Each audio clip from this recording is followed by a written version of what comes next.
안녕하세요.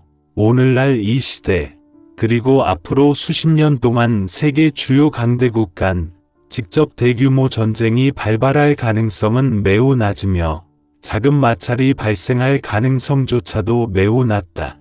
여기서 말하는 강대국은 주로 UN 5개 상임위 사국을 가리킨다. 우리는 왜 이런 결론을 얻었을까? 왜냐하면 현재의 시대는 이미 변했기 때문이다. 인류 사회에서 수만 년 동안 통용된 전쟁 규칙은 최근 반세기 동안 모두 작동하지 않았다.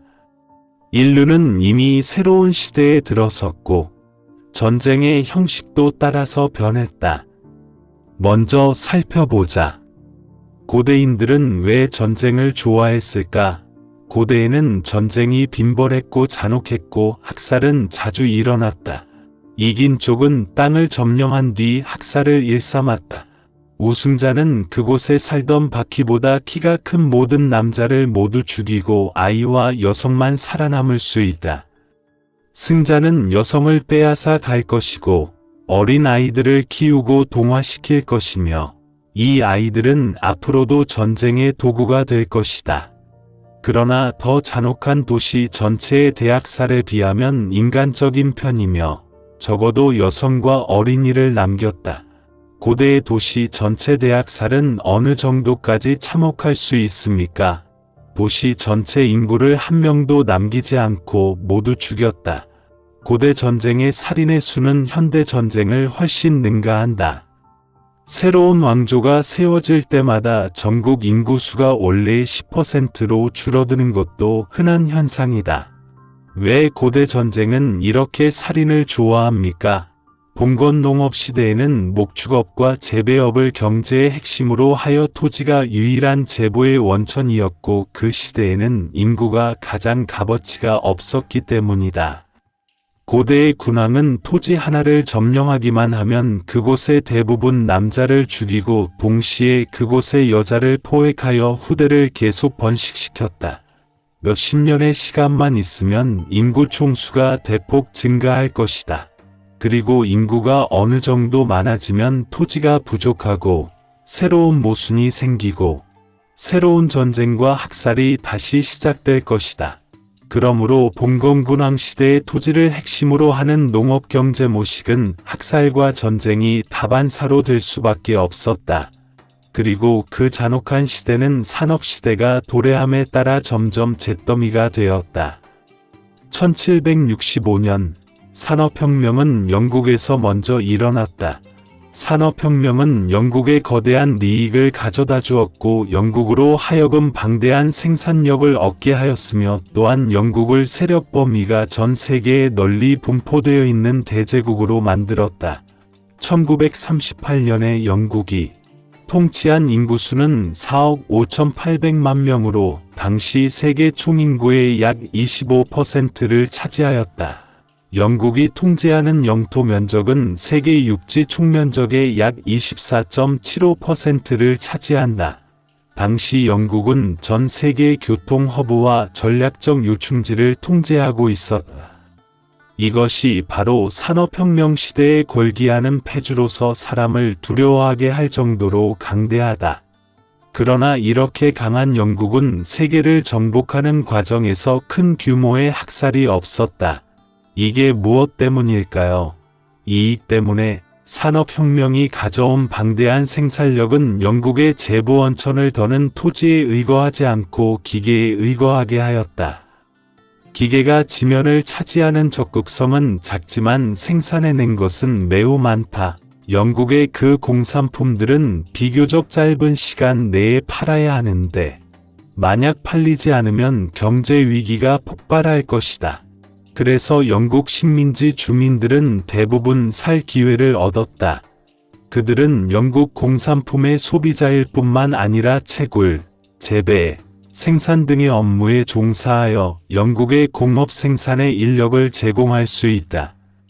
이로부터 알 수 있는 바 공업시대의 토지는 더는 가장 중요한 재보의 원천이 아니며 재보의 핵심은 기계와 시장이다.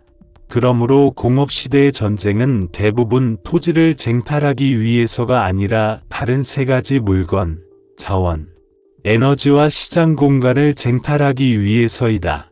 사람은 공업 생산에 참여하는 중요한 일환이 되었기 때문에 사람의 지위는 봉건군주 시대보다 크게 향상되었다. 그래서 사람이 공업시대의 전쟁에서 살아남을 확률은 봉건군주 시대보다 훨씬 높아졌다. 오늘날 이 시대에 이르러 UN 5개 상임위 사국 및 기타 지역성 강국은 모두 강대한 공업국이다. 그들은 사실 토지에 대해서도 큰 수요가 없다. 영토로 인한 많은 마찰은 대다수가 국가의 위엄과 체면을 지키기 위한 것이지 토지를 점령하기 위한 것이 아니다. 오늘날의 세계 강대국은 토지 방면에서 충돌이 발생할 가능성은 거의 없지만 경제 이익 방면에서는 틀림없이 충돌이 있을 것이다. 공업국이 가장 중시하는 것은 토지가 아니라 경제이다. 경제적 이익 때문에 발생한 충돌인 이상 먼저 경제적 장부를 계산해야 한다. 만약 계산을 마치고 전쟁이 손해라는 것을 발견한다면 싸울 필요가 없다.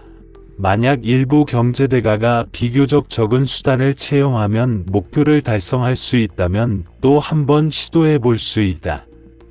예를 들면 무역전, 과학기술전이다. 그러나 직접적인 군사 충돌은 불가능하다. 소련과 미국의 그 당시 투쟁이 그 예이다. 제2차 세계대전이 끝난 후 소련과 미국은 여러 차례 대결을 거쳤는데 그들의 관계가 가장 긴장할 때에도 미국과 소련 사이에는 한 차례의 소형 마찰도 발생하지 않았다. 왜 그럴까요? 핵무기가 있으니까. 핵대국을 파괴하려면 전쟁의 방식을 통해 목적을 달성하려는 것은 전혀 통하지 않는다. 왜냐하면 최종적인 결과는 인류 문명 전체의 파멸을 초래할 수 있기 때문이다.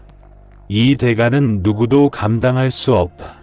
현재 세계의 5개 주요 대국은 모두 핵대국으로서 이미 미묘한 공포균형을 형성하였기에 현재와 향후 수십 년간 이 5개 대국 간의 대규모의 군사충돌이 직접 폭발할 확률은 거의 제로이다. 그렇다고 강대국 간의 전쟁이 있을 수 없다는 뜻은 아니다. 사실 강대국 간의 전쟁은 종래로 중지된 적이 없다. 다만 전쟁의 형식은 일찍 변화되었다.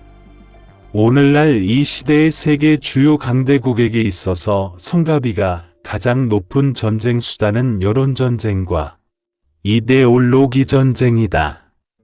모두들 모든 방법을 강구하여 이데올로기와 여론 방면에서 유리한 위치를 차지한 다음 끊임없이 기다리며 가장 적합한 시기를 기다리며 상대를 한 차례 또는 여러 차례의 대리인 전쟁에 빠뜨린다.